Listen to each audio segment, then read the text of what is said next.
aleloia midy raha ny jehovah amin'ny fitoerany masina midy raha azy amin'ny abakabaky ny heriny midy raha azy noho ny asany lehibe midy raha azy araka ny habeny voninainy ho fidarahantsika an'andriamanitra dia ataontsika ny hira fa 70 dia raiko ny anaranao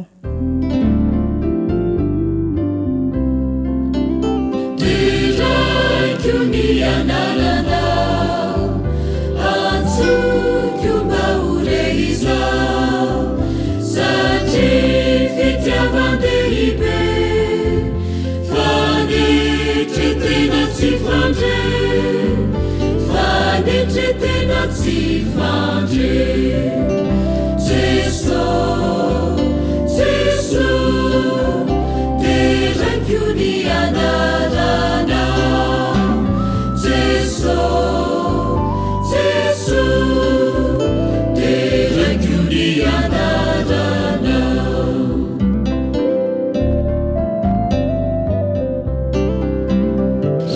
raviny marainako tsy adinoko raha vao mifo miariva rehefa tongindra hanandratrahanao rira hanandratrahanao rira Jesosy Jesosy dia raiko ny anaranao Jesosy Jesosy dia raiko ny anaranao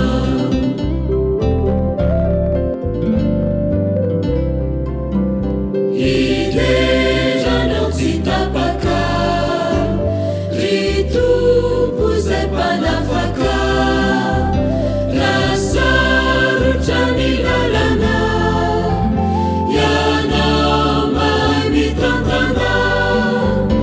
ianao mahay mitantana Jesosy Jesosy dia raiko ny anaranao Jesosy Jesosy dia raiko ny anaranao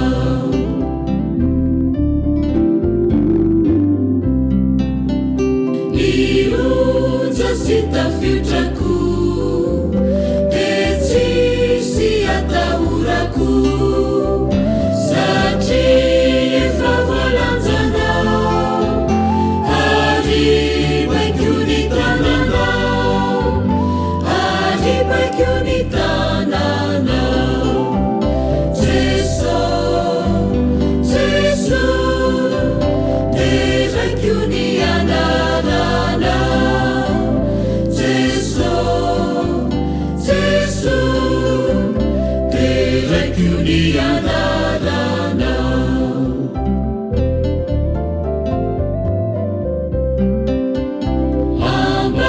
ambara-piavinao indray ho tonga sy andray anao ataonay ny sitrakao dia raina ny anaranao dia raina ny anaranao Jesosy Jesosy dia raiko ny anaranao Jesosy Jesosy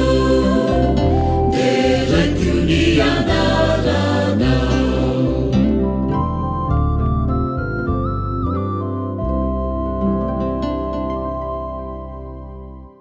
iaraka hivavaka isika tompoko ray masina tsara indrindra zay ny an-danitro mangataka anao izay mba hatrehanao izao fotoana ataonay amin'ity folakandro ny sabata ity tonoana aminaranao zany vavaka izany amen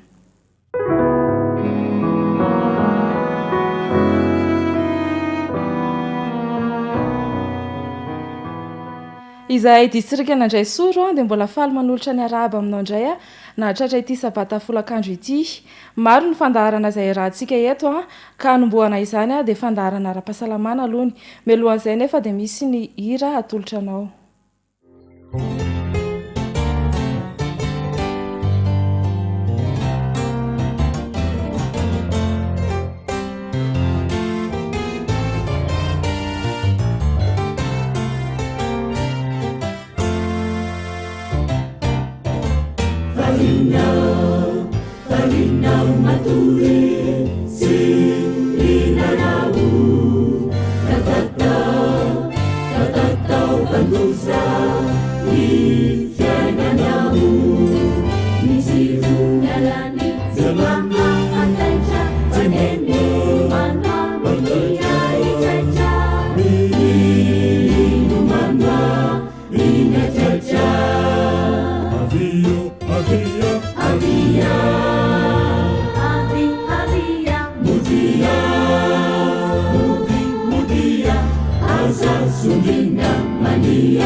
Miarabantsika rehetra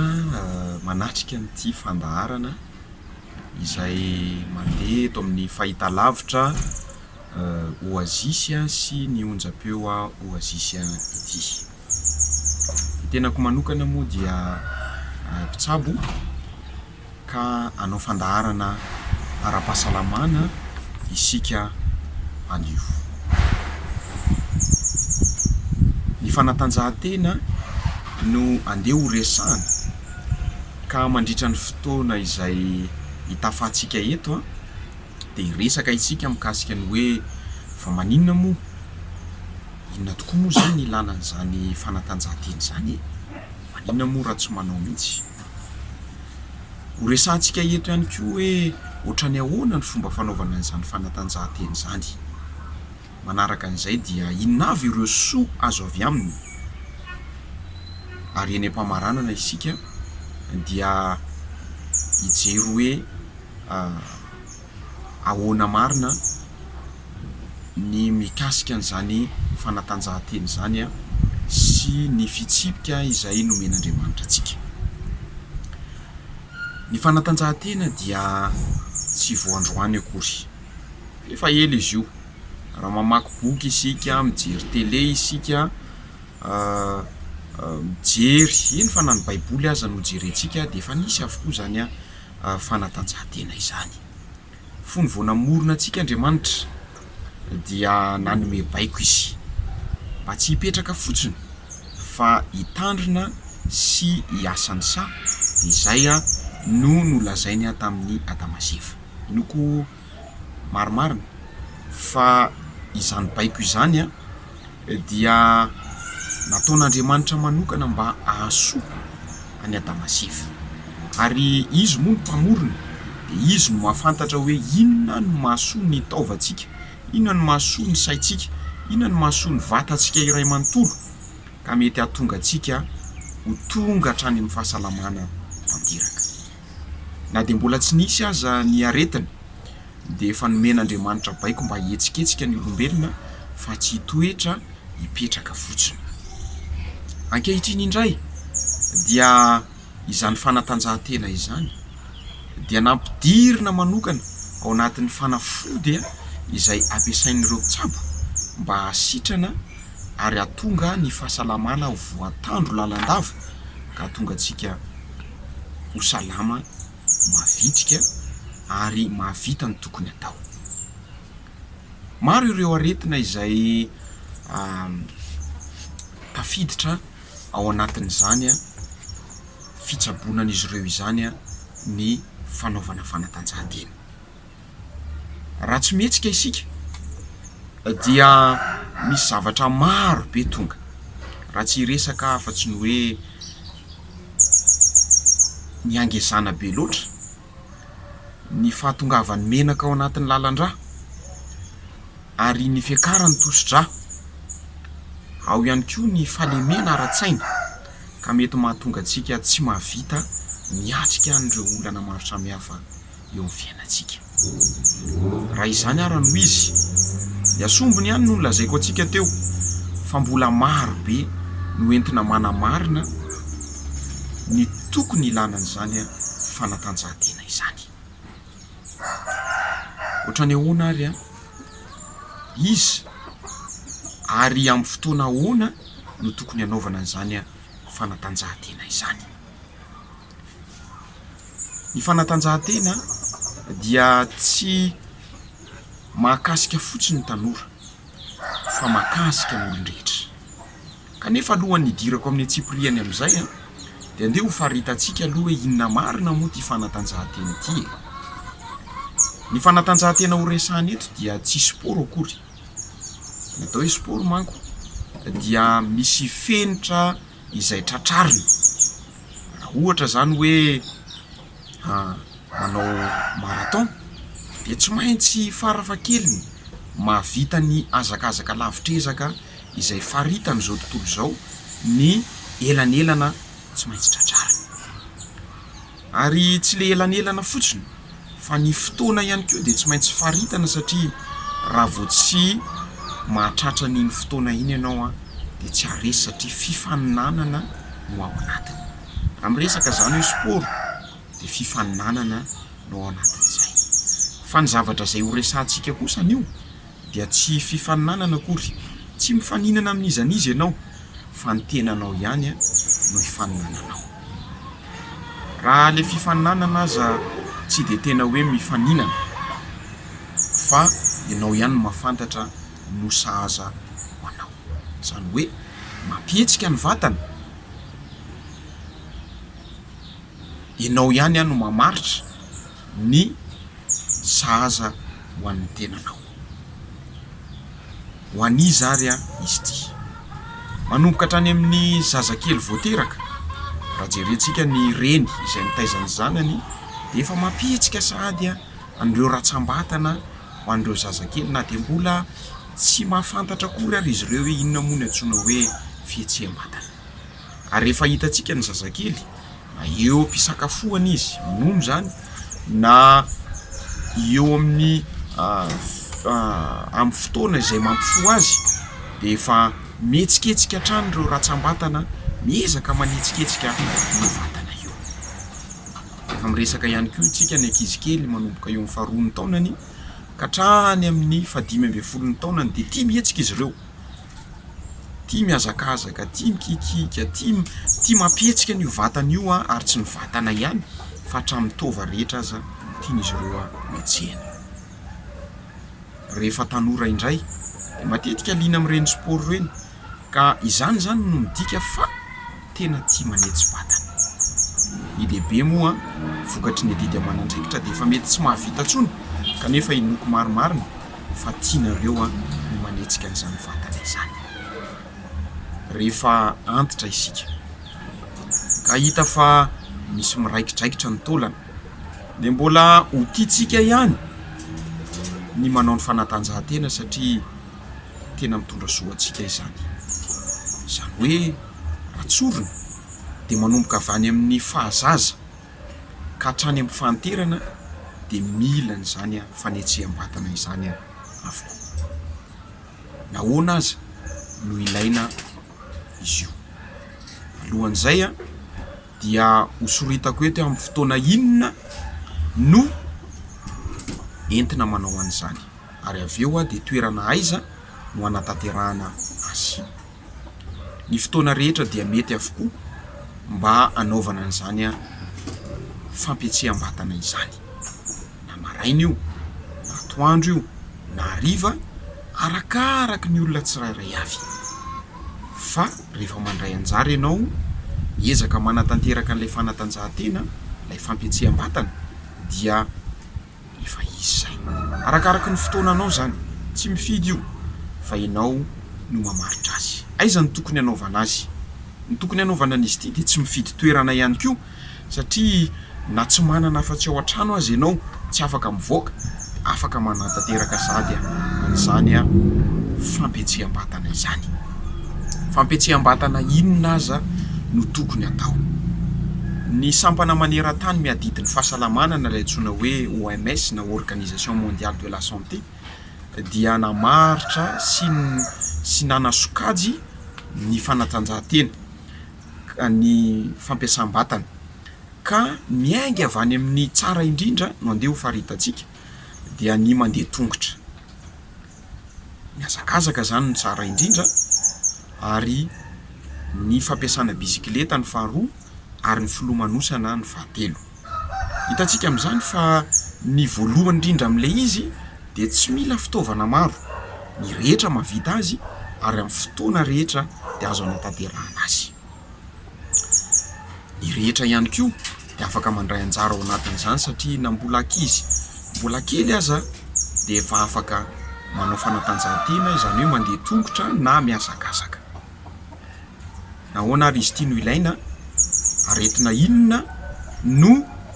ilana azy? Betsaka ireo aretina izay ilana ny fanatanjahantena, kanefany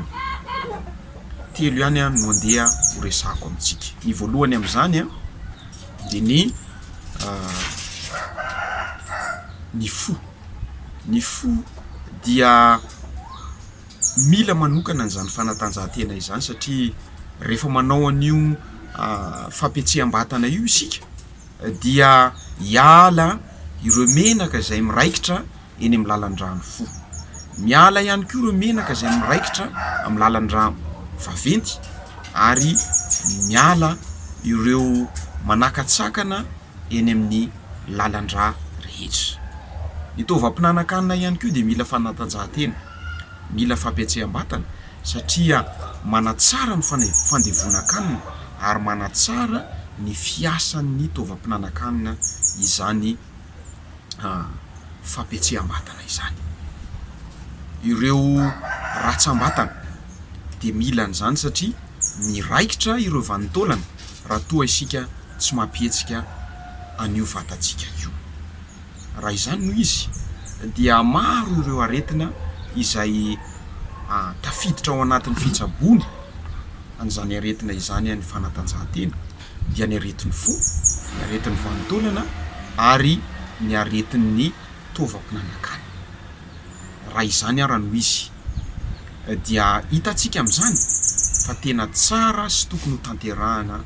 ity fampetsehambatana ity. Ko ety am-pamaranana dia mamerina indray ny fomba enti manatanteraka an'izany. Miazakazaka ho ihany tsara indrindra, ny bisikileta no faharoa ary afaka milomano isika raha ohatra ka manana fitaovana sy fotoana ary toerana enti manatanteraka an'izany. 15 minitra miverina in-droa izay no ilaina amintsika isan'andro. Ka raha miazakazaka zany ianao 15 minitra mandeha mandroso dia miverina ianao rehefa avy eo 15 minitra, izay dia efa ampy. Intelo isan-kerinandro no ilaina farafahakeliny fa entanina ianao manao an'izany isan'andro, ary ilaina ny manatanteraka azy régulièrement, zany hoe mifanesy fa tsy hoe anio ianao manao dia raha ampitso indray ianao tsy manao. Alao hery indray aza ka andeha isika samy anetsika ny vatantsika io mba hahatonga antsika ho salama tsara. Izay indray ara mifandaharantsika an'io ka dia misaotra antsika nanatrika hatramin'ny farany, mirary fahasalamana ho antsika rehetra.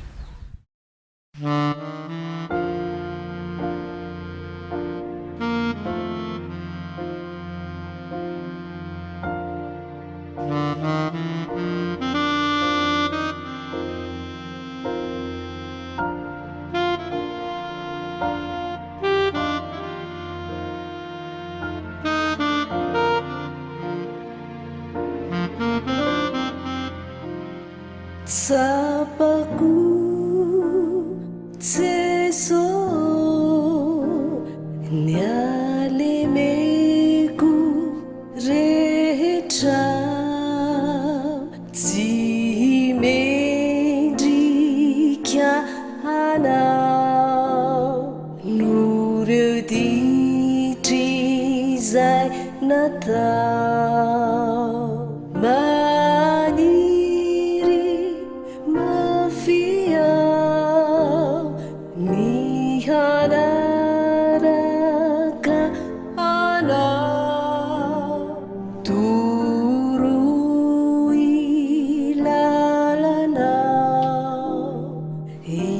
zay tokony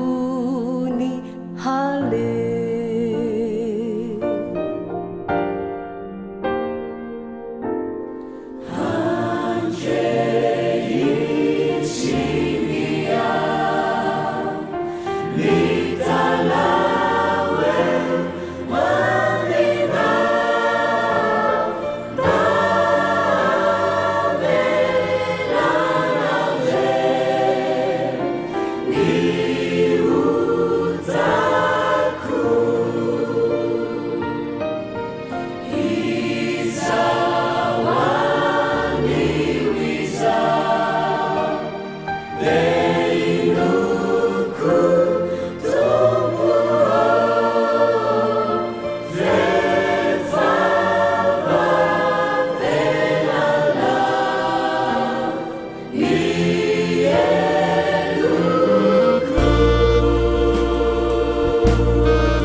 ny distrika Andraisoro moa ny miaraka amintsika amin'ity sabata tontolo ity ka tianaina ampafantatra aminareo hoe iza izany distrika izany aiza no ahitana izany iarahantsika amin'ny fifaliana Alain Franco.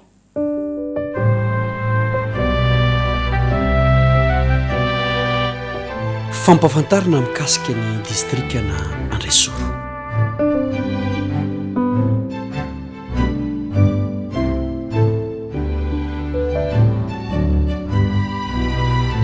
Distrika Andraisoro dia to Antananarivo renivohitra misy azy ato anatin'ny faritra Analamanga izay ato anatin'ny federasiona Madagasikara afovoany. Tamin'ny taona 2014 no niforonan izany distrika izany rehefa nozaraina roa ny distrika ny Soamanandrariny. fiangonana folo no mandrafitra ny distrika 7 no fiangonana voalamina andresoro ampantokana nansana ambatomaro amboda tsaronenana antsanirana ambomirary akadimoloky anankiray kosa ny zanam-piangonana dia antsobolo misy membre 27 ao anatin'ny distrika an'Andresoro ary misy membre ny sekoly sabata eo amin'ny 400 tatitra arakasa tanjona napetraka vokatra hazo rehefa misy tetikasa fitoriana izay miainga avy eo amin'ireo ambaratonga mpitantanana eo anivon'ny fiangonana adventiste mitandrina ny andro fafito dia mandray anjara mavitrika amin'izany ny membre ato anatin'ny distrika an'Andresoro azo lazaina fa liana amin'ny asa famonjem-panahy ny fiangonana ato amin'ny distrika tanjona batisa manerana ny distrika mandritra ny taona 500 ny fomba anatrarana azy mbola anatin'ny tetikasa fanantenana ho Antananarivo isika ankehitriny na dia eo aza ny aretina covid-19 dia mbola mitohy izany tetikasa fitoriana ny filazantsara izany tao anatin'ny confinement dia nentanina ny membre anatanteraka fitompivavahana isan-tokantrano nasaina nanaraka ny fandarana miainga avy amin'ny radio zisy ihany koa izay nampitaina tamin'ny Facebook ny rehetra rehefa sabata nentanina ihany koa ny membre mba hanatanteraka asa fitoriana amin'ny alalan'ny tarika madinika any amin'ny isan-tokantrano any sy any amin'ny toerana izay misy azy isaky ny quartier rehefa nanomboka ny sokatra ny fiangonana tamin'ny volana jona dia notohizana ny fiofanana izay fanao isam-bolana isaky ny alahady faefatra tamin'ny volana jolay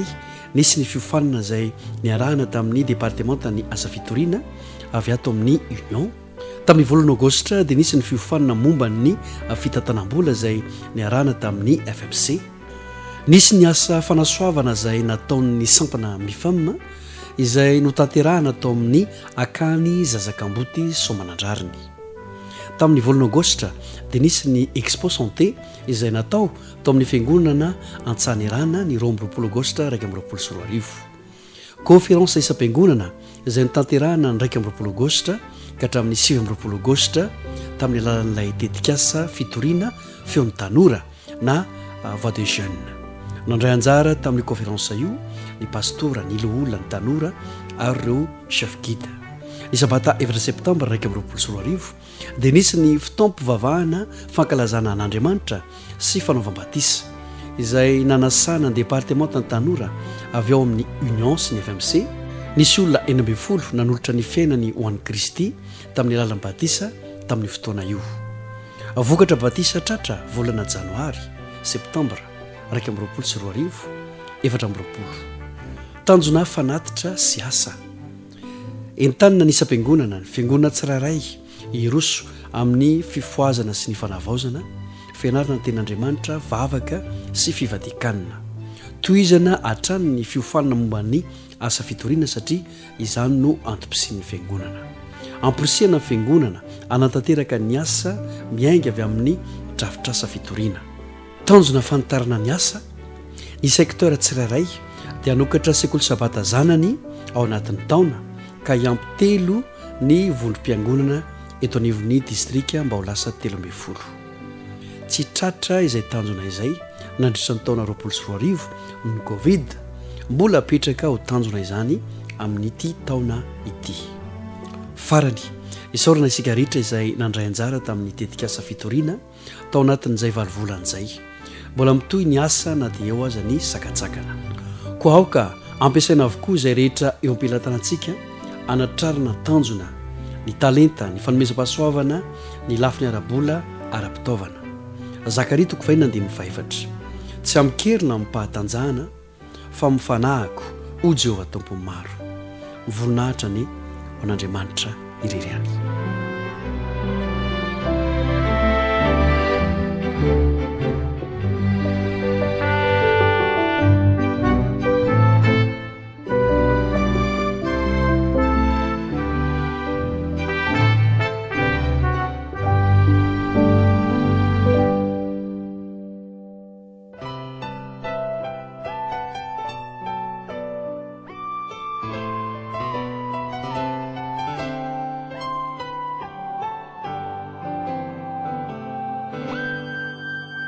miubianao izahay ry Jehova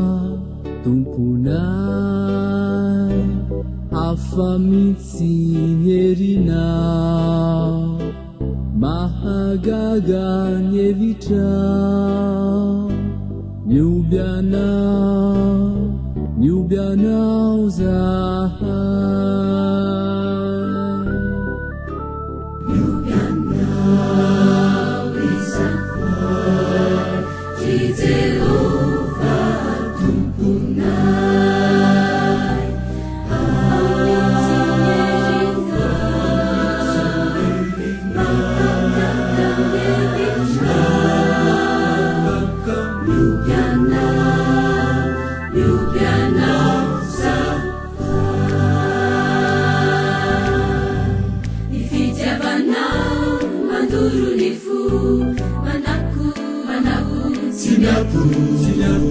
Italentanay beazinaku usena susikantu ni fosifana Fobabu anumpusi anjina ifiavina injantandi etiantandi ifitiavana mandurunifu manaku italentanay beazinaku usena susikantu ni fosifana Fobabu anumpusi anjina ifiavina injantandi etiantandi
ahoana ny fomba hikarakarantsika ny vatantsika hotomady isan'ny mahaliana ny fiofanana izay fampisarana aminao ho amin'ity anioitira izay lohateny izay fotsiny no resahana eto am-piandohana nefa manonona ny fiadanany tompo anao zahay ary maniry indrindra ny hanovozanao ny tsara hatrany eo ampanarahana an'izao fiofanana izao izay apatsahivina hatrany fa iarahana amin'ny départementan'ny fitantanam-pianana kristianina eto anivon'ny fédérationnany fiangonana adventiste Madagasikara afovoany samiary makatoerana tokilasy toko vavy.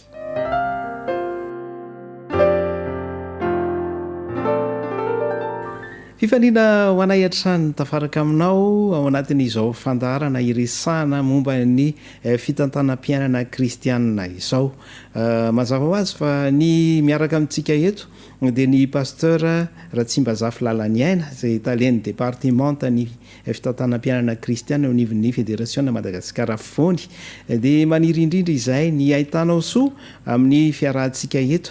tonga tsy miaraba nefa namantezitra ary lasa tsy manao velomana mansosotra koa faly miarabanao izay no sady mirary soa anao radio. Miarabanao pasteur. Miarabantsika rehetra mpanaraka ny fandaharana any amin'ny toerana rehetra misy atsika any any am-piangonana ary miaraba ny volahery ihany koa. Tsaronao ve ilay fanontaniana lehibe hovaliana ao anatin'izao fandaharana manokana iarahana amin'ny fiangonana izao izany hoe anio zany ny sabata fahaefatra ay zay mihitsy iza moa ianao sady hitanao soratra eo ihany koa zany fanontaniana izany ary mba tsaronao ve inona avy no asaina tantanantsika satria voalaza fa ny antom-pisitsika de mpitantam-piainana ary fanampiny zay de hoe tsy tompony isika fa mpitantana fotsiny ihany ary ny voalohany indrindra de hoe tsy safiditsika akory ny hoe ho mpitantana na tsy fa tena hoe efa mpitantana isika ho amin'ny an'io de momba ny fitantanana ny vatana no resantsika tsaronao fa ao anatin'ny katite zay a e tsaronao tsara nytonontsika voalohany le izy hoe temple zany hoe tempoly vatana tamin'ny lasa isika efa nyresaka ny amin'ny fotoana na temps ary nyresaka ihany koa ny amin'ny talent na talenta de ho amin'ny an'io kosa zany ny vatana fanontaniana voalohany apetraka aniza moa zany ny vatantsika io hitanao amin'ny fitaratra io na hitanao amin'ny sary alainao amin'ny finday na sary manokana anizy io vatantsika io eny ary betsaka zany ny olona vola hery a mieritreritra fa fananany a ity vatany ity mampiasa ny fanamarinana hoe ko pronom possessif ko ana ay zay matetika ny olona fananako ity vatako ity fananako kanefa tsara ny manamarika amintsika rehetrarehetra fa ny tompony vatantsika de mampitandrina ary manafay ireo zay manararoatra ny tsy ampiasa tsara io vatan'io an'andriamanitra io vatantsika io ary azo lazaina hoe an'andriamanitra indroa isika vola hery ahoana moa zany hoe an'andriamanitra indroa isika an'andriamanitra indroa isika satria ny voalohany a an'andriamanitra isika tamin'ny famoronana efa ny anarantsika teto a fa andriamanitra namorona ny olombelona andriamanitra no namorona ny vatantsika ny ainga avy amin'ny famolavolàn'andriamanitra vovotany na sy ny fofinaina mavelona ary aty amin'ny salamo fahazato andiny fahatelo vakitsika zay andalateny ao amin'ny tenin'andriamanitra izay salamo fahazato ary ny andiny fahatelo de mbola manambara izany ihany koa ny baiboly salamo fahazato ary ny andiny fahatelo zao ny fanambarany amin'ny anaran'i jesosy aoka ozy izy ho fantatrareo fa Jehova no Andriamanitra izy no nanao atsika ary azy isika de olony sy ondry fiandrina mazava ny fanambarana omeny baiboly fa an'Andriamanitra isika Andriamanitra no namorona atsika miainga teo ampelatanan'Andriamanitra ary rehefa latsaka tao anatin'ny fahotana isika zay ny mahatonga le hoe an'Andriamanitra indroa isika rehefa latsaka tao anatin'ny fahotana ny taranak'olombelona rehefa nanao nitodika nanome lamosina an'Andriamanitra ny olombelona ka nikomy tamin'Andriamanitra ny planeta tany dia indro nalefa n'Andriamanitra teto amin'ity planeta tany ity indray lay zanaka lahatokana Jesosy Kristy mba hanavotra ny taranak'olombelona ary zay zany mahatonga le hoe an'Andriamanitra indroatsika an'Andriamanitra aloha tsika vola hery tamin'ny voalohany satria noforonony tanantsika fa ny faharoa de an'Andriamanitra koa tsika satria navotany ary nandefasany any Jesosy Kristy mba hanavitra atsika zao no fanambarana ao amin'ny Koritiana voalohany toko fahenina Koritiana voalohany toko fahenina ary ny andiny 7:20 ka hatramin'ny 20 Koritiana voalohany toko fahenina ary ny andiny 7:20 ka hatramin'ny 20 ahoana ary moa tsy fantatrareo va ozy izy fa ny tenanareo dia tempolo ny fanahy masina zay ao anatinareo sady efa azonareo tamin'Andriamanitra de eo le andalateny manaraka ka tsy tompony tenanareo ianareo ozy izy fa olom-boavidy ianareo ka dia mankalaza n'Andriamanitra amin'ny tenanareo tsy pio ilay teny hoe olom-boavidy ianareo tsy tompony tenanareo ianareo zany hoe tena ampianariny baiboly mihitsy atsika zany fa an'Andriamanitra isika ary nataon'Andriamanitra zay fomba rehetrarehetra mba ahafahana mamonjy atsika rehetrarehetra ao amin'ny Koritiana voalohany any vola hery Koritiana voalohany toko 7 ary ny andiny 4:20 sy ny 7:20 Koritiana voalohany toko 7 ny andiny 4:20 sy ny 7:20 de zao ny fanambarana omeny ten'Andriamanitra tsy fantatrareo va ozy izy fa tempolon'andriamanitra ianareo ary ny fanan'andriamanitra mitoetra no ao anatinareo ary raha misy manimba ny tempolon'andriamanitra dia mba ho simban'andriamanitra kosa izy fa masina ny tempolon'andriamanitra dia ianareo izany mazava ny fanambarana omeny baiboly fa an'andriamanitra indroa isika volahery averin'andriamandeha zany fa tsy tompon'ny tenantsika isika fa fananan'andriamanitra ny tenantsika dia mpitantana fotsiny ihany isika eo anatrehan'izay rehetrarehetra zay an'andriamanitra indroa isika satria efa namorona antsika izy ary nanavitra antsika ihany koa tamin'ny alalan'i Jesosy Kristy olom-boa vidy isika ka tokony hankalazan'andriamanitra noho izany amin'ny fiainantsika manontolo zay indrindra fa ahoana ary no fomba hikojakojana ity vatantsika ity ahoana ny fomba hikojakojana nyity vatantsika ity mba ho salamy misy lesona vitsivitsy zany zay tiana isy volahery ho zarany aminareo misy teboka valo ka izy io zany no fitininay amin'ilay teny anglisy ndray izy ity zany lay teny anglisy zany dia natao hoe new start new start NEWSTART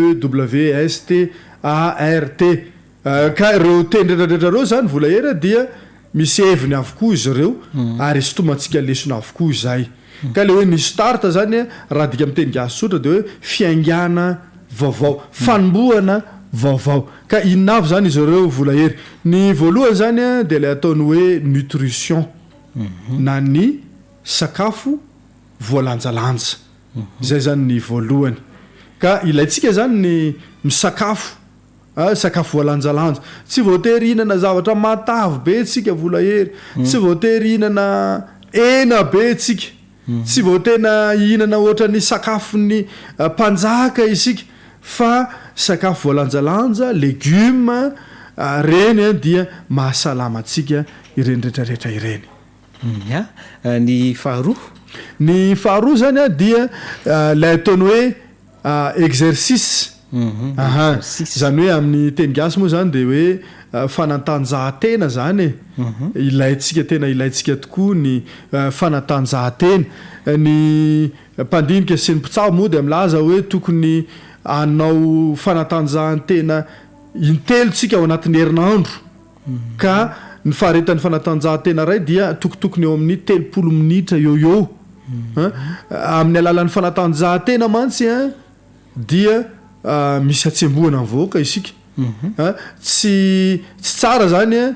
ny tsy hanaovantsika fanatanjahantena fa ilaina mihitsy ny isiny atsembohana mivoaka ka ny fanaovantsika fanatanjahantena dia mahatonga atsika ho tony ary ahatonga atsika ho salama indrindrandrindra averin'andriamandeha zany resaka sakafo voalanjalanja le voalohany teo avy eo fanatanjahantena fa inona ndray kosa ny manaraka pasteur le fahatelo zany dia manomboka amin'ny W zany izy io ataony hoe water osisy zany hoe ny fisotroana rano madio zany na ny fidiovana amin'ny rano iny moa ampianarina iny hoe tokotokony eo amin'ny enina ka hatramin'ny 20 vera isan'andro ny rano sotrotsika ka mpitantana atsika zany dia tokony tena manaraka ny fisotroana rano io isika indrindrandrindra rehefa mafana ny andro dia tena mila misotro rano isika mampalahelo dia zao misy olona tsy mampiasa rano tsy mandro tsy misasa mampalahelo zany satria kristianina isika dia tokony izatra an'izany rehetrarehetra izany rano sotroana rano hidiovana zay zany no resahana teo nanome atsika ny rano Andriamanitra ary io rano io zany dia voalaza hoe tsisy fiforonana vaovao akory fa ilay miforonan'Andriamanitra hatr'izay ihany io rano miverimberina io zany na izy lasa mietona na izy lasa mivaingana na izy io rano ka hitantsika io zany dia miverimberina io rano io ka tokony ampiasaintsika tsara satria zavatra mahasoa antsika sady sotroana no hidiovana raha teo zany ny rano fa ny fahaefatra fahaefatritsika zao manomboka amin'ny aisa zany lay faefatra ataony hoe sunshine zany hoe tanamasoandro zany tanamasoandro ny tanamasoandro a dia fanomezana maimaim-poana ho atsika avy amin'Andriamanitra izy io tsy mividy isika fa mivoaka eny a-tokotany a de somary maka masoandro voalazany manampaizana maro hoe tokotokony eo amin'ny 5 minitra isan'andro eo zany de tokony maka anjara masoandro isika fa misy karazana vitamine B de B zany amin'izy ireny volahery ary mampatanjaka ny taolatsika ka de alao hery zany fitsaboana natoraly zany mba hahatonga ny vatantsika ho salama sy otomady. Voalazany manampaizana fa ny masoandro de manome ny antsoina hoe angovo zany hoe amin'ny sehatry ny fitombona amin'ny zavamananaina itsy tsara zany le fitenenana zavamananaina na reny zavamaniry reny zany na ny vatantenantsika olombelona ka ilaintsika zany ny tanamasoandro araky ny voalaza teo fa sady mamono ny biby naretina izy no manampy atsika ihany koa zany amin'ny fahazahoana ny otrikaina D na vitamine D raha teo ny manaraka an'izay fa ny fadimy zany de manomboka amin'ny T tempérance na ataontsika amin'ny teny gasy hoe fahalalana onony amin'ireo zavatra rehetrarehetra ataontsika mba hahatonga atsika fahasalamana zavatra anankiray mety ho tsara ohatra mihinam-bary tsara fa rehefa be loatra izy io de mahaparary ary tsy mahasalama atsika ka tena mampitantana atsika zany de ilaina ny fahalalana onony amin'ny zavatra rehetrarehetra mihitsy io zany ninina zany ataonao dia ilaina mihitsy ny fahalalana onony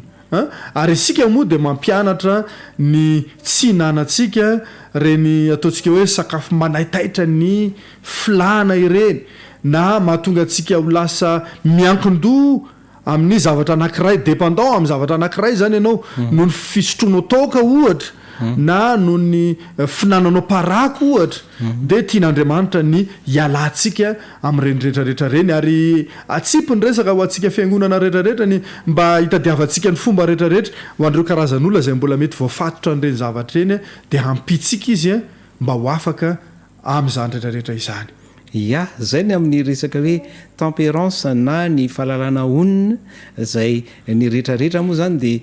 tanina mihitsy mba ahay tantana ny tenantsika ka alala onona amin'ny zavatra rehetra ohatra hoe raha mijery zavatra anankiray ianao ka tia masonao jerena foana ka tsy eo foana mandra-parain'ny andro ohatra tontolo ny andro mety ho simba ihany ny maso amin'ny resaka sakafo de tahaka an'izay ihany koa raha ohatra ka tianao ny zavatra anankiray na mamy aza ny tantely na tsara aza ny tantely ka hoaninao tsisy fiafarany de aretina ny mety ho azonao amin'izay zavatra izay fa ny manaraka indray pasteur fa enintsika zao manomboka amin'ny andray zany le fa enina era ny anarany na ny rivotra madio zany ho aneto tanan-dehibe moa zany dia hita fa manomboka maloto ny rivotra fa ilaintsika zany ny foka rivotra madio manao inspiration profonde ilainy zay ny manaraka tonga de toizako ny manaraka zany de le ataony hoe reste zany hoe ny fialan-tsasatra zany efa ny anarantsika io ilaintsika ny fialan-tsasatra ary ny farany moa zany de manomboka amin'ny te le ataony hoe trusting God na ny fahatokina an'Andriamanitra zany ilaintsika ny mahatoky an'Andriamanitra amin'ny zavatra rehetrarehetra izay ataontsika. Mahafinaritra lay fanolora-kevitra ary torohevitra avy amin'ny tompo Andriamanitra avokoa reo rehetrarehetra reo ny fahaizantsika mampiasa izany no anisany akojakojantsika ny vatantsika ka anjaran'ny tsiraray avy zany ny mampiasa izay mandray izay torohevitra natolotra teo zay satria raha ohatra fotsiny resaka rivotra isika men'Andriamanitra ny zavamaniry mba hanome atsika rivotra madio oxygène isan'andro raha mbola andro koa ny andro de zany mahatonga atsika hidiran'Andriamanitra sy anana fatokina azy fa tena mitantana atsika izy amin'ireo lafiny ny tansaina teo reo ko satria efa mifarana indray ny fotoanantsika de manasanao zay mba hiaraka eto indray sika amin'ny manaraka de lafiny zavatra indray hafa indray no resantsika eto.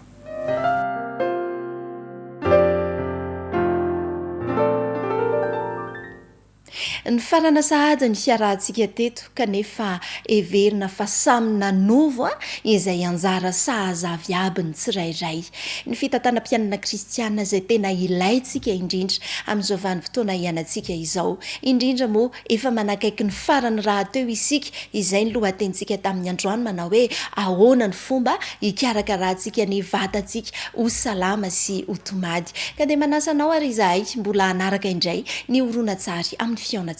amin'ny manaraka Jitumpuoni vuadi kwani Yala kaya inisanandro mino Ariana tsara utanji fini Ni alitara wachanukua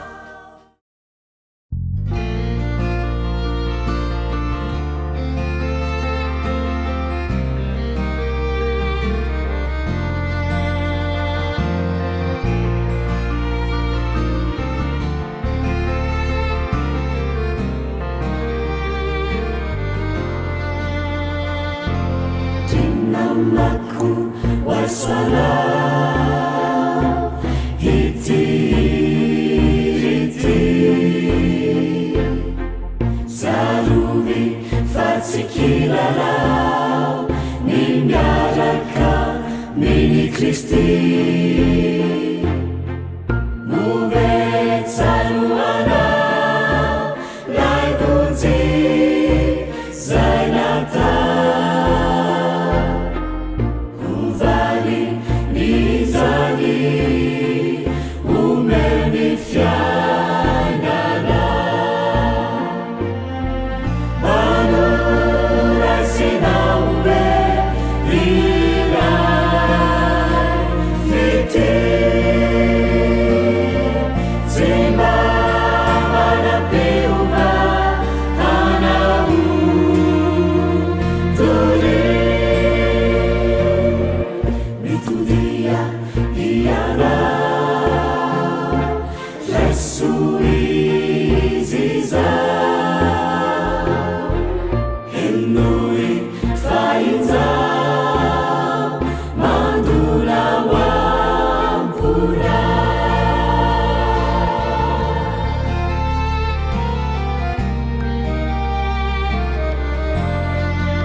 Sisa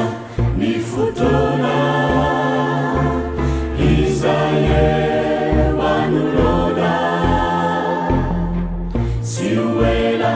de utapicha Ni urampa suavana Fidir ni arade Anesi uduri Jamini Kristi faccio varineti Volona veirana zamani Iza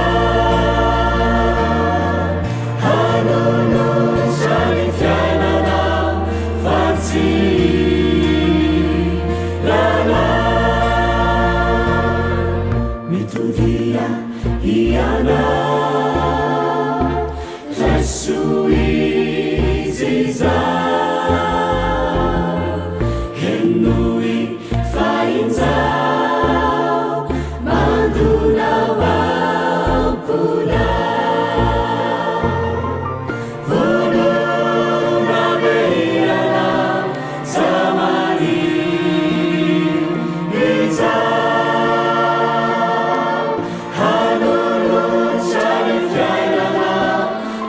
See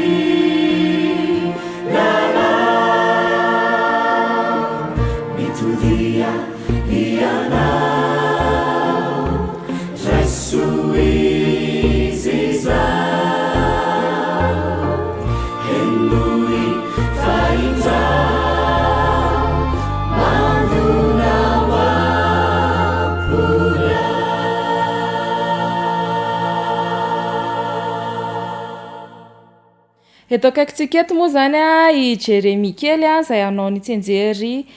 voalohany hatramin'ny fahenina eo amin'ny klasin'ny ankizy. Lesona voalohany lela mitarena tsy anjery enjery tsara sady mahafinaritra raha mipiralamy miara-monina salamy toko fatelo amby telopolo zato andininy voalohany lesona faharoa hery tsy anjery dia feno fanay masina izy rehetra ka nitoriny tenin'Andriamanitra tamin'ny fahasahina. Asan'ny apôstôly toko fahaefatra andininy faraika amby telopolo lesona fahatelo tafavoaka avy tao an-tranomaizina tsy anjery ary tsy misy famonjena amin'ny hafa fa tsy misy anarana ambanilanitra nomenany olona izay azotsika famonjena. Asan'ny apôstôly toko efatra andininy faharoa ambin'ny folo lesona fahaefatra nitarehiny anjely tsy anjery ary aza mahafoy amin'ny fiarahantsika miangona fa mifanaraha kosa lesona fahadimy ny kristianina mitarika ny hafa ino tsy anjery koa raha misy olona ao amin'ny Kristy dia olom-baovao izy efa samy zavatra taloha indreo efa tonga vaovao ireo.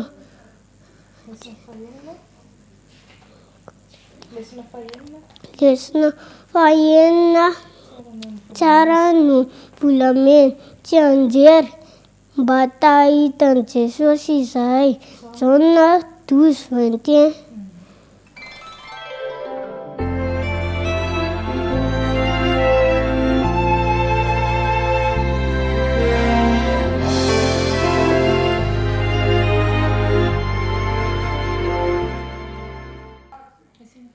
Lesona fahafito fanasitranana teny amin'ny lalana maefa be mandrakariva amin'ny asan'ny tompo. Koritiana voalohany toko fahadimy ambin'ny folo andininy fahavalo amby dimapolo. Lesona fahavalo azonao ve izany fa tsy menatra amin'ny filazantsara aho fa hen'Andriamanitra ho famonjena izany. Romana toko voalohany andininy fahaenina ambin'ny folo. Lesona fahasivy velona indray fa tsy menatra amin'ny filazantsara aho fa hen'Andriamanitra ho famonjena izany rehetra mino izany. Romana toko voalohany andininy fahaenina amby roapolo.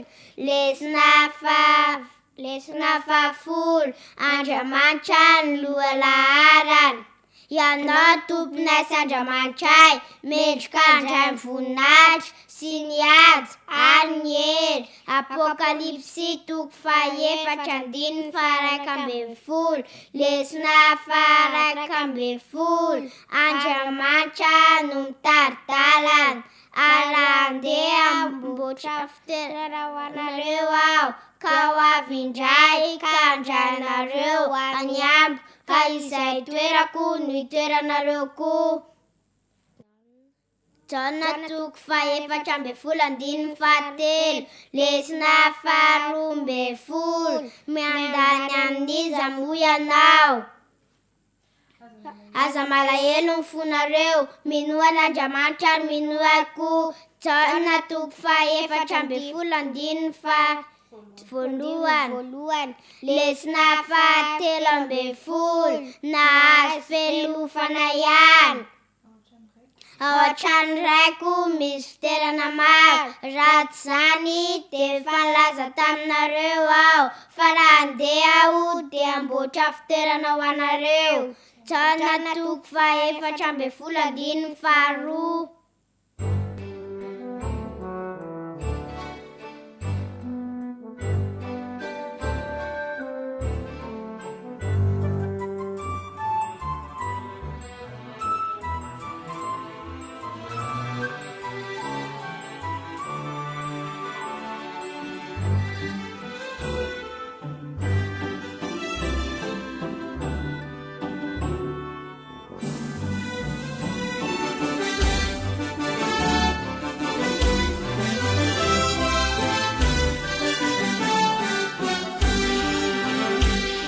any andro izay ahitako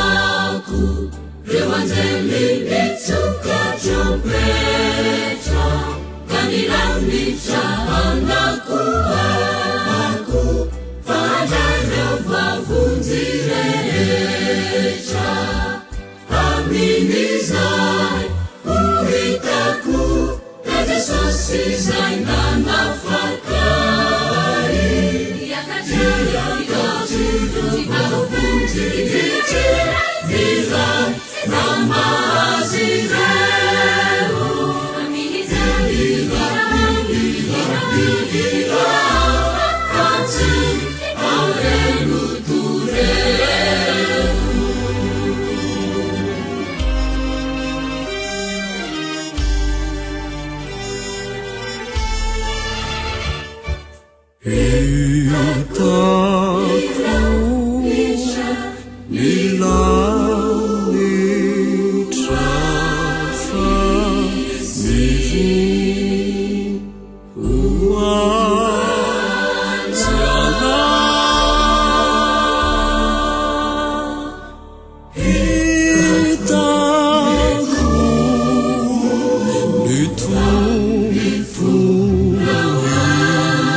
tonga eo amin'ny asa tanana antsika zao raka izy a ka ny asa tanana zay ao ataontsika androany a de asa tanana vita amin'ny taratasy ny zavatra vita amin'ity asa tanan'ity a marobe fa saingy no ataontsika androany a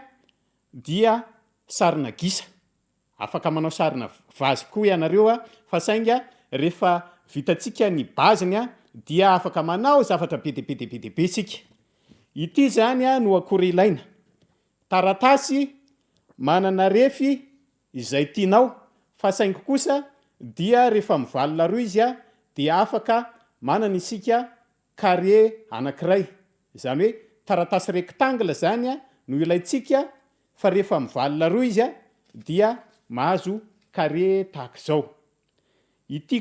rectangle ity a avalona roa atao tahaka zao zany avalona roa ohatra zao izy a de rehefa mahazo ohatra zao tsika dia avalona roa indray mandeha indray ty zany lizy teo a dia avalona roa ohatra zao rehefa izay a dia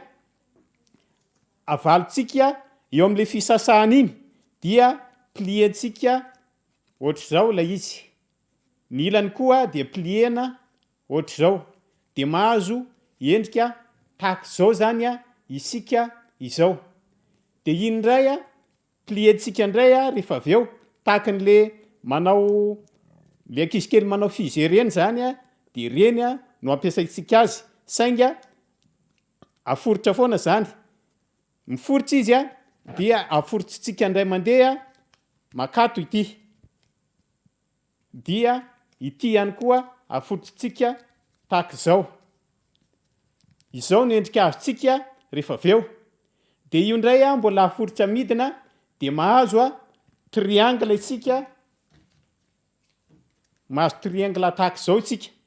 vita ny piesy anankiray zany a ho am'ilay fanaovana gisa na fanaovana vazy rehefa mahavita nyity marobe sika de atambatambatra le izy mba tsy hiparitaka feno eo ambony latabatra na hoe ao anaty sase de feno sase satria misy piesy maromaro ihany a vao mahavita gisa anankiray de manana endrika tahaka zao zany izy a rehefa vitatsika io zany efa piesy maromaro io no mitambatambatra dia rehefa vita izay ka fenoa ny isa ilaina de eo am'izay tsika no manambatra azy a tsy kelikely a ho gisa na ho vazy dia rehefa vita izay dia mandeha tsy kelikely sika mahazo boribory aloha dia ny afarany a dia mahazo a ty zany le gisa rehefa vita ary raha toka vazy no nataotsika de ity zany le vazy ohatra zao le izy ohatra zao hoe ahoana ny natonga azy a mangamanga ohatran'io izay zany io niverentsika le fitaovana nampiasaina taratasy kely a hotsika teriam-boalohany a de mila ihany koa isika lakôly de ty lakôly ty a misy hazo kely a angalana an'le izy a angalana an'le lakôly zany a de anosorana an'le izy a hosorana kely ohatr'izay fotsiny a ny ao anatin'io a lavaka kely anankiroa io de rehefa vita zay a de atambatambatra rehefa vita raha ny gisa taratasy fotsiny nampiasaitsika teto a fa itsika ndray a no arakarak'izay couleur tytsika de mila zany tsika ity a fitaovana kely anankiray ity bomba izy ty a de arakaraky ny couleur ilaitsika no ampiasaitsika vidiny any amin'ny quincaillerie izy ty a dia izay a no andokotsika azy dia tahak'izay raka izy a no fanaovana ilay gisa na ilay a vazy a izay a nataotsika androany de miraro soan'ny ankizy rehetra mba samy havita tsara izany a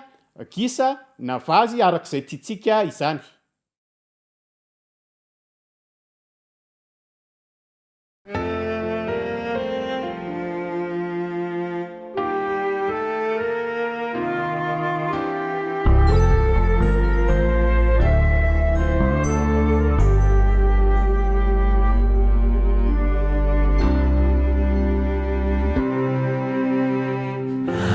Hallelujah. aizinanety feno tamotra sy fandrika torambaratra sy kotrokorana finona no asandratra sy tinsony zay izorana fatakona izao ny lalana miororoko izao tontolo izao mitady hazavana soiany fa etianao Jeso miaro sy mitantana nadia mafiazany mazoety itokisana iery na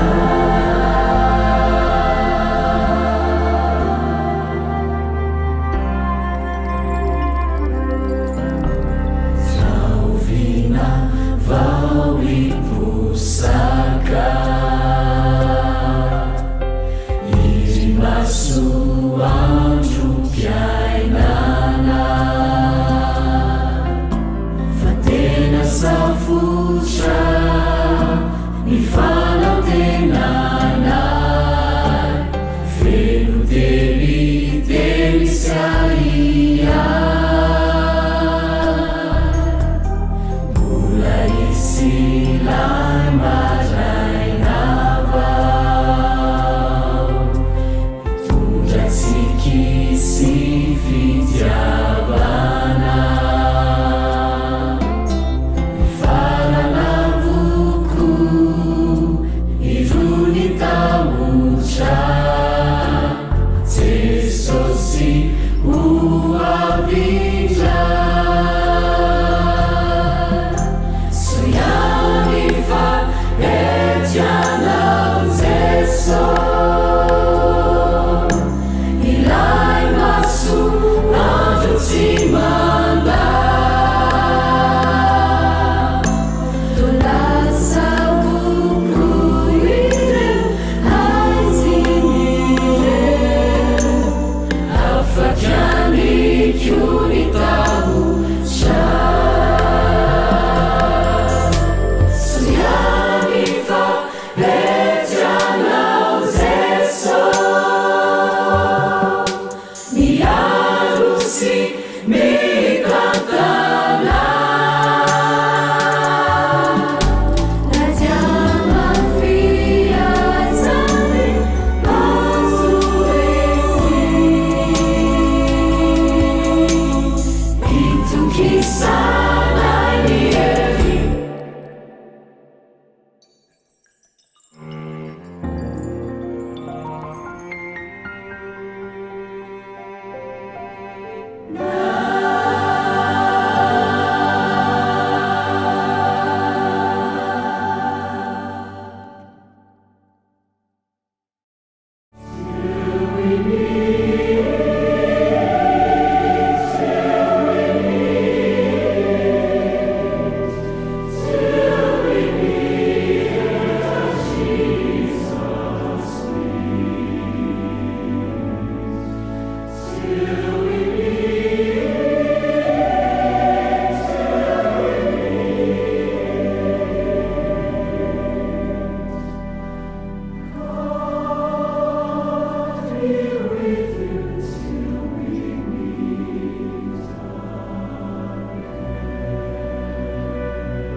inoko sy antenaiky fa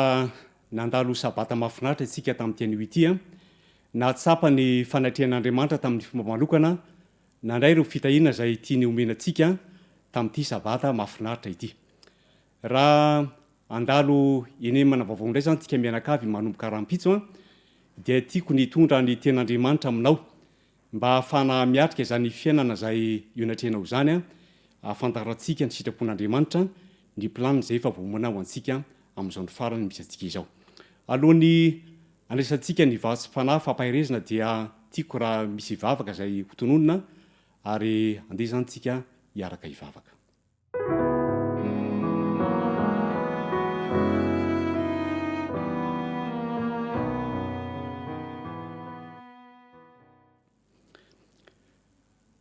ry Jehova Tompo Andriamanitra io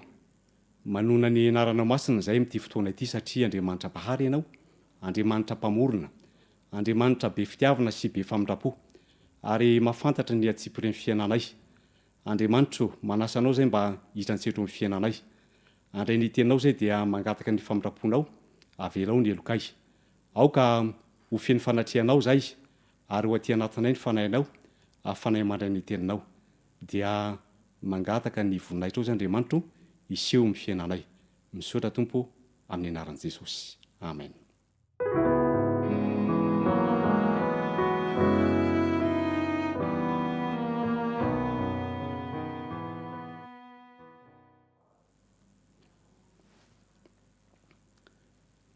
raha mijery ny zava-misy ankehitriny-tsika ry havana malala dia mahita fa miainao anatin'ny ororo ny tahotra ny tebiteby a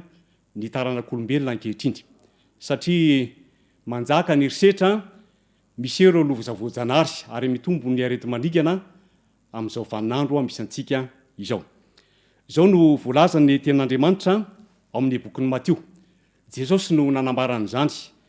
Matio 4:20 andiny faraka am'roapolo manao hoe famizany andro zany dia isy fahoriana lehibe zay mbola tsy nisy to azy a ary zay ny andaon'izao tontolo zao ka mandraka ankehitriny a sady a tsisy a itsony tanteraka amin'izao vaninandro misy antsika izao ry havana ny ten'Andriamanitra ny fanambarana zay nataon'i Jesosy ary ilaitsika ny mandinika ilaitsika ny mieritreritra zao vanim-potoana misy a antsika izao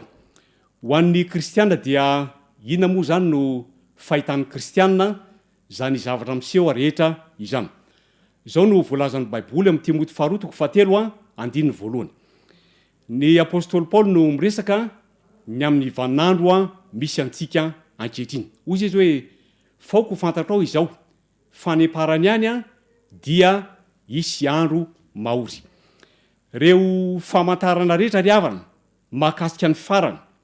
zay mahakasika ny fiavian'ny kristiany fandroany iny amin'ny roalandra dia efa miseho avokoa zany amin'izao fotoana misy antsika izao misy vahaolana tian'Andriamanitra omenanao ary Andriamanitra dia mahafantatra mandrakariva ny mahasoantsika tsiraray avy fotoana tokony iverinantsika amin'ny ten'Andriamanitra izao fotoana izao fotoana mety indrindra hikatsahantsika ny fahamarinana andraisantsika ilay fanantenana mahafinaritra fa ho avy indray Kristy miatrika fiakiana lehibe tsika ankehitriny eo amin'ny lafiny ara-toe-karena eo amin'ny lafiny ara-tsosialy eo amin'ny asa mandrara zay ataontsika mianakavy kanefa tadito fa Andriamanitra dia inofintsika mandrakariva miasy mikarakara antsika tsiraray avy Andriamanitra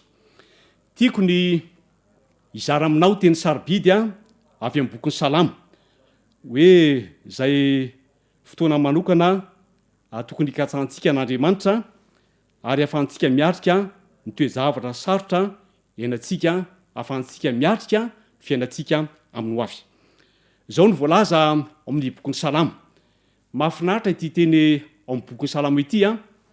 Salamo 4:30 manao hoe mitady an' Jehova dia mamaly ahy izy ka manafaka ahy amin'ny taotro rehetra tokony ino ianao fa miainanao Andriamanitra amin'ny fotoana rehetra rehefa mivavaka atsika rehefa manatona azy itsika mitondra ny etahitantsika eo anatrehany dia aoka ho azoko antoka ho azonao antoka fa miaino izy ary mamaly fangatana zay ataontsika. Miomdiny fadimy dia manao hoe mijery azy ireo ka miramirana sady tsy mangay a ny tavana. Ity olo-manitra ity ny antso de ny aino Jehova ka namonjy azy tamin'ny fahoriany rehetra. Ny anjelin'i Jehova mitoby mandidina zay matahotra azy ka mamonjy azy. Andramika izao fa tsara Jehova sambatra izay mialoka aminy. Mamonjy antsika izy amin'ny fahoriana zay miazo antsika amin'ireo loza samihafa zay mety miseho amin'izao vaninandro farany misy antsika izao.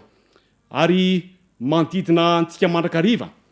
zany fahasaran'Andriamanitra izany. Manana planin'Andriamanitra dia miatonga antsika ho sambatra amin'izao fotoana izao. Voalaza fa hoe andramika izao fa tsara Jehova izy sambatra zay olona mialoka aminy.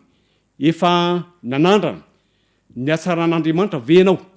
Tianao ve ny ikasaka an'izany fahasamarana zany dia ilayntsika ny mametraka fiainantsika eo am-pelantanana.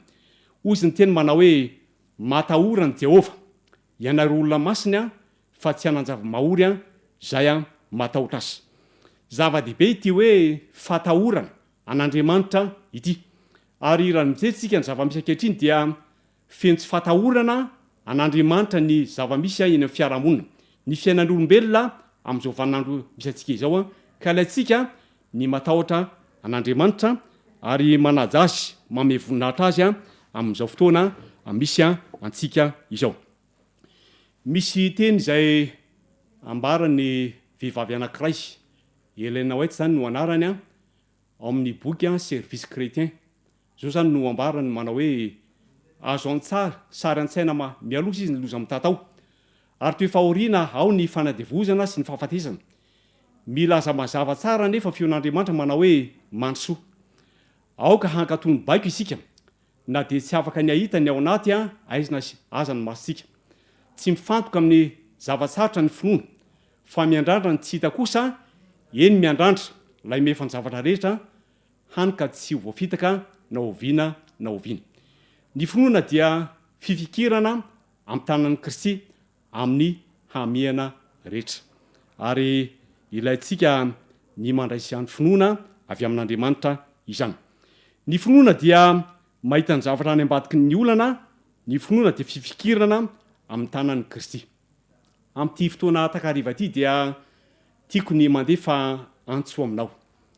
Andeha rezantsika handray ny tanan'i Kristy satria ny tanany dia feno famitrapo, feno famelan-keloko. Ary te amonjy antsika Andriamanitra, tia nolotra anao ny famonjena izy. Raisy ny tanam-pahasoavana, ary raisy ny famonjena avy aminy fa te hanafitra anao izy. Te hitondra fahasambarana, fiadanam-po eo fiainantsika Andriamanitra. Ozy ny teny amin'ny Isaia manao hoe Isaia 3:7 andiny voalohany ka hatramin'ny fahatelo manao hoe aza matahotra ianao fa efa nanafitra anao aho, efa niantso ny anaranao ay ianao. Raha mitany rano ianao dia hombanao aho, raha mitany ona ianao dia tsy hanafitra anao izy. Eny na mandeha mamaky ny afo azy ianao dia tsy ho may, ary tsy rehetra aminao ny lelafo fa izao Jehova no Andriamanitra ao dia ny Ray Masin'i Israely mpamonjy anao. Engane ho tanteraka ny fiainanao, ho tanteraka ny fiainantsika zany ten'Andriamanitra izany. Ary na dia eo ary ny olana, na dia mandeha mamaky ny afo izay tsika dia tsy ho may, tsy rehetra aminao zany lelafo izany fa Andriamanitra no mamonjy anao izy no mpiaro antsika. Andriamanitra ne hitany zany teny zany ary hombanao zany Andriamanitra. Andeha hiaraka hivavaka isika.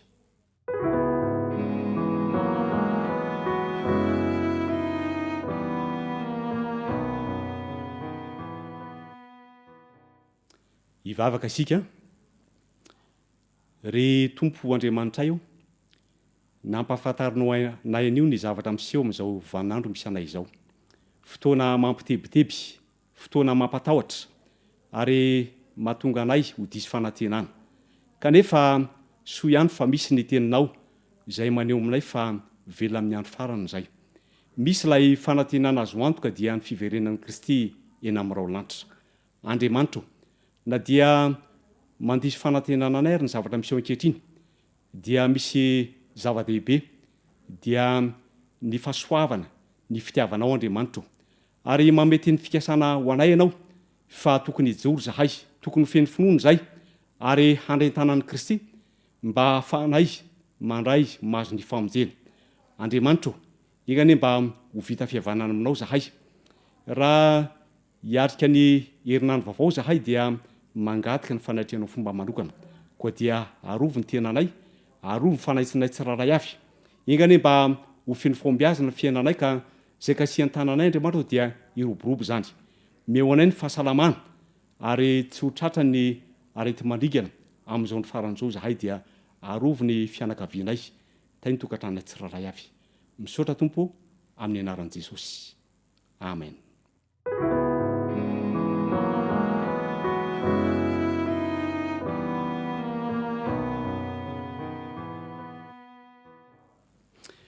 Inara dia mirary herinandro feno fahasoavana sy feno fitahiana